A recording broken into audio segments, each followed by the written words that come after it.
Первый город Польши, который оставил после себя смешанное послевкусие. Правда ли, что в Гдыне живут самые счастливые люди, и что пошло не так в нашем путешествии, узнаете в этом видео. Мы посетим самые интересные места и ощутим атмосферу молодого портового города. Приятного просмотра! Гдыня – это северный город Польши на Балтийском побережье, который вместе с Гданьском и Сопотом входит в Труmiasto. Город, правда, молодой, так как был построен после Первой мировой войны в 1922 году. Тогда здесь проживало около 1000 человек. Спустя 4 года – 12 тысяч, а еще спустя 10 – целых 100 тысяч. Сейчас же население Гдыни составляет 247 тысяч человек. Мы начинаем нашу прогулку с улицы Святоянской. Это главная улица Гдыни, и по ней можно сразу заметить, что здесь нет прям старых-старых построек, потому что сам город он очень молодой, был построен в 1926 году, и поэтому многие здания остались с того времени.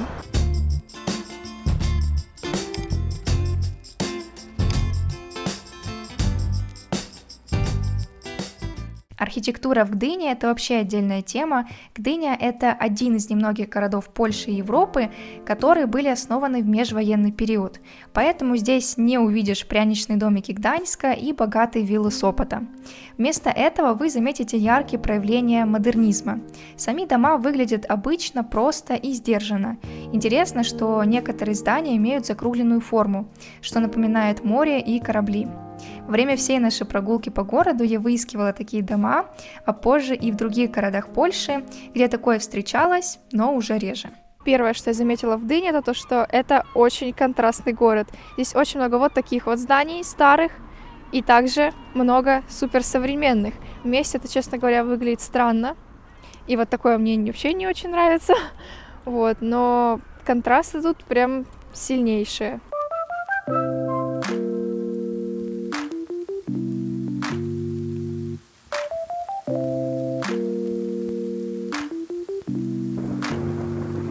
Следующая наша цель – это Каменная гора, которая находится где-то там.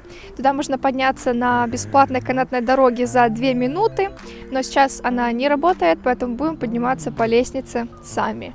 Если что, простите меня за мое состояние, потому что сейчас холодно, серо, и, соответственно, я уже подмерзла, и у меня заплетается язык.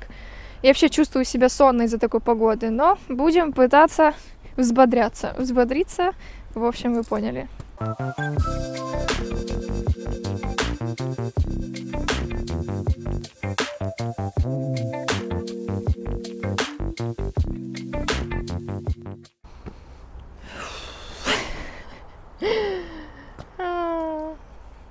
Мне кажется, еще одна ступенька, вот она, и я упаду.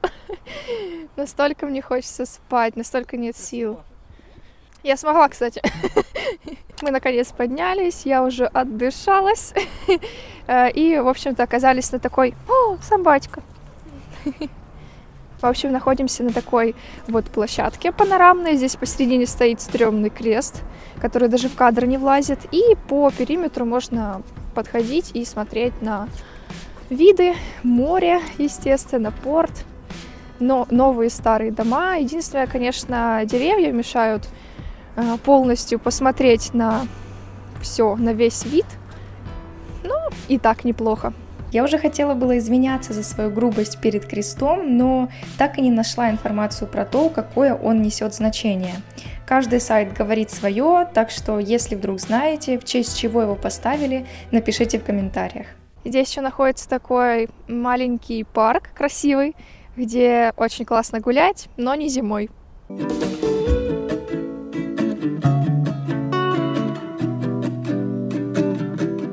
Площадь Костюшка – это еще одно популярное место Гдыни, туристический центр города, можно сказать, потому что в округе здесь находятся все самые основные достопримечательности. И я уже вижу вдалеке что-то интересное, поэтому идем скорее смотреть вместе.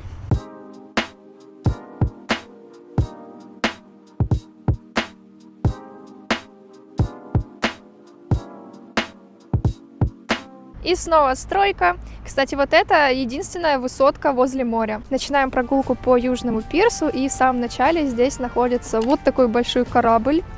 Это эсминец или боевой корабль.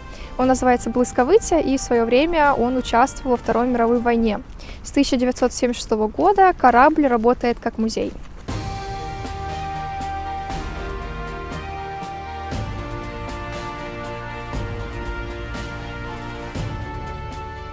Сразу возле Блысковыця находится его маленькая копия, уменьшенная в 50 раз, где можно в деталях посмотреть на строение судна и даже немножко потыкать. Где тут? Вот тут.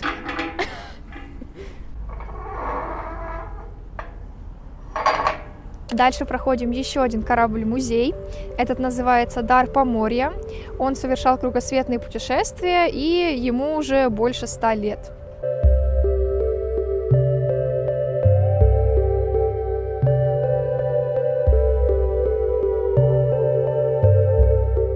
А сейчас ненадолго телепортируемся в начало нашей прогулки по Гдыне. Пока мы шли с вокзала к первой локации, проходили такой рынок, который мне очень напомнил нашу озерку в Днепре. Вот прям копия. И почему именно от этого города у меня было смешанное впечатление, поделюсь, на это есть несколько причин. Во-первых, стройка. Ее тут достаточно много, поэтому местами очень шумно. Во-вторых, архитектура. Такой стиль мне не близок и был очень непривычным. И третье, погода, ну как всегда, собственно, которая добавила серости, холода и физической слабости. Для меня это первая поездка, которая вызвала довольно яркие эмоции, не только в хорошую сторону. Это не хорошо и не плохо, просто как факт, делюсь как есть. Не бывает все идеально, потому что я обычный человек и на самом деле довольно эмоциональный. И меня очень удивило, когда я узнала, что Гдыню считают самым счастливым городом в Польше. Откуда такой факт? Для этого проводилось специальное исследование, в котором приняли участие 36 тысяч поляков. Им нужно было ответить на главный вопрос: насколько они чувствуют себя счастливыми в своем городе по шкале от 1 до 5. Кроме субъективного мнения, также учитывались объективные аспекты. Это ощущение безопасности, доступ к магазинам, близость природы, возможности для общения, развлечений и отдыха. И да, Гдыня заняла первое место, набрав чуть больше 4 баллов, в то время как Варшава не попала даже в первую десятку городов. Делитесь в комментариях, согласны ли вы с результатами опроса или нет, а мы возвращаемся к нашему порту. На территории пирса также находится аквариум, поэтому если вы любите рыбок, можете сюда прийти сами или с детьми. Здесь цифры в фактах. Находится около 2000 рыб и морских обитателей, примерно 250 разных видов, 68 аквариумах, в которых находится 140 тонн воды. Просто посмотрите, сколько здесь тросов и мачт. Всем этим нужно уметь управлять. Издалека выглядит прям как паутина, что-то сложное, но интересное.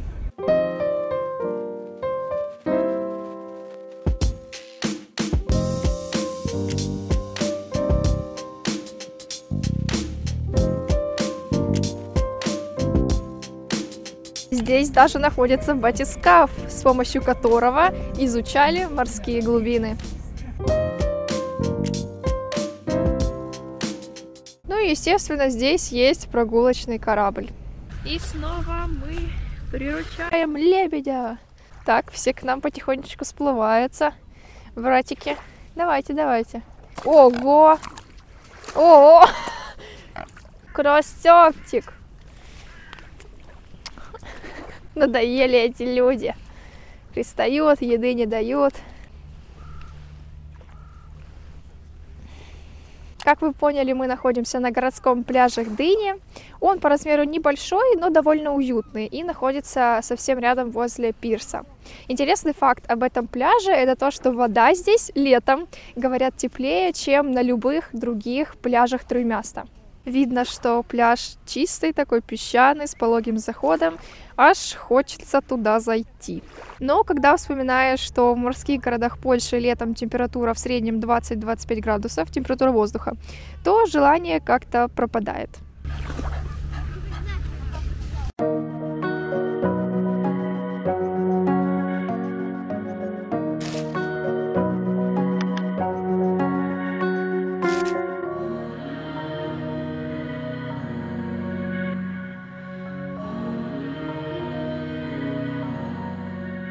А вот этого места в нашем плане не было. Но когда мы выходили из городского пляжа, я увидела вот это здание, оно мне показалось интересным, и, как оказалось, это военно-морской музей. То есть те корабли, которые мы в самом начале проходили на Южном пирсе, они как раз входят в состав этого музея.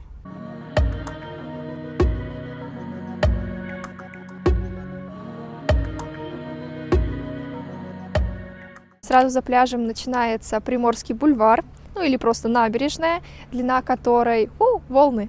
Обалдеть, посмотри! Длина которой 1,5 километра. Здесь можно гулять и наслаждаться морем. И еще, кстати, отдельно от этой дороги пешеходной находится дорожка для велосипедов.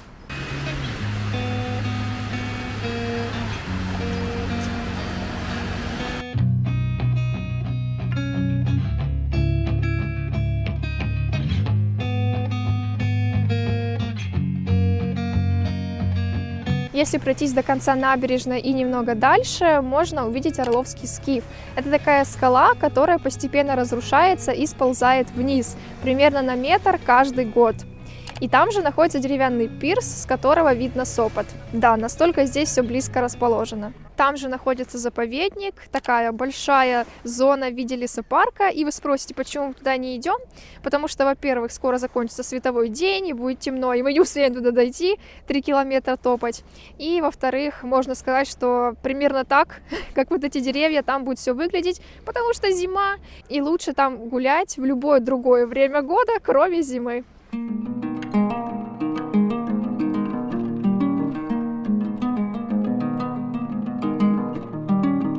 Любители истории могут пойти в музей города Гдыни, чтобы логично изучить историю города, и также там проводятся различные тематические выставки, но сам дизайн здания мне нравится, необычный, то есть с одной стороны он такой острый, с острыми углами, а с другой более обтекающий и круглый. Мы тут случайно попали на такую маленькую площадь, я увидела много украинских флагов, не поняла, почему они здесь, а потом оказалось, что раньше на этом месте была стоянка для автомобилей, а потом это место переделали в такой маленький сквер, или площадь, скорее, да, и посвятили его Украине. Ну что, время подводить итоги.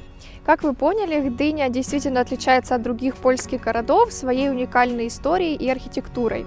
Сюда, конечно же, лучше приезжать в более теплое время года, когда цветут деревья, светит солнце и более теплое море. А зимой здесь серо, холодно и голые деревья. И, кстати, меньше развлечений намного. Поэтому, как по мне, сюда идеально приехать на один день, погулять по городу, изучить его и посетить самые главные достопримечательности, которые находятся в одном месте. А как Гдыня вам, напишите в комментариях. Кстати, этим видео мы заканчиваем наше путешествие по Тrójmiastu. До этого мы посещали Сопот и снимали много видео про Гданьск. Кстати, эти города мне понравились намного больше, чем Гдыня. Так что после этого ролика можете переходить к нашим прошлым прогулкам, очень советую. А мы увидимся с вами совсем скоро, в следующем видео. Пока!